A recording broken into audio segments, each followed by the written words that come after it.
तरफा कर देना, लेकिन आज की कथा मन छोड़ना। हल्ला बोल कथा होगी, इतना आनंद होगा। ये श्राद्धों के बारे में कुछ आप लिख लें, नहीं ये बात सुनने को नहीं मिल पाएंगी। तो प्रतिपदा का जो श्राद्ध है वह सुंदर संतान के लिए है। कन्या की जो चाहत रखते हैं उनके घर में द्वितीया का श्राद्ध होना चाहिए। श्राद्ध का मतलब होता है कि पूर्वजों के निमित्त श्रद्धा से ब्राह्मणों को जिमाना, उसे श्राद्ध कहते हैं। तो ये द्वितीया का श्राद्ध है। और पहले जब वाहन नहीं होते थे उस समय घोड़े ही वाहन होते थे, तो उसको अब आप वाहन में जोड़ लें।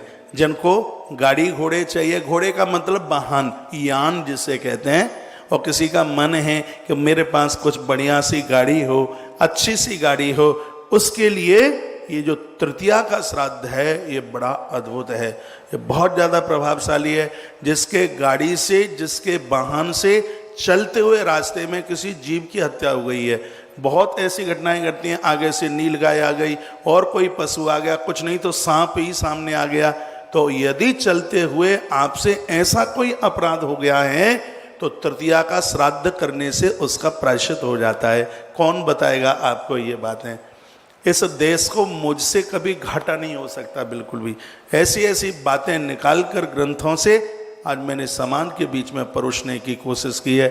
इनसे सकून मिलेगा, शांति मिलेगी। कितना भी वैभव हो, घर में शांति नहीं है, सकून नहीं है, सब बेकार है। आपके पास कागज हो तो ये श्राद्ध जरूर लिख लीजिएगा। जो ये तृतीया का जो श्राद्ध है, कल तृतीया है। अनजान में बहुत लोगों से त्रुटि हो जाती है, गलती हो जाती है। चलते फिरते कीड़े मकोड़े पाम के नीचे मर जाते हैं, गाड़ी के नीचे भी बहुत जीव हत्या हो जाती है।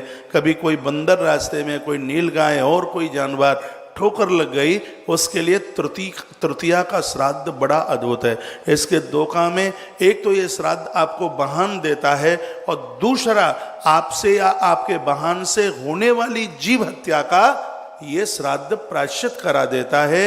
ये तृतीया के श्राद्ध की इतनी बड़ी महिमा है। बात समझ में आ रही है कि नहीं आ रही? धन्यवाद। अब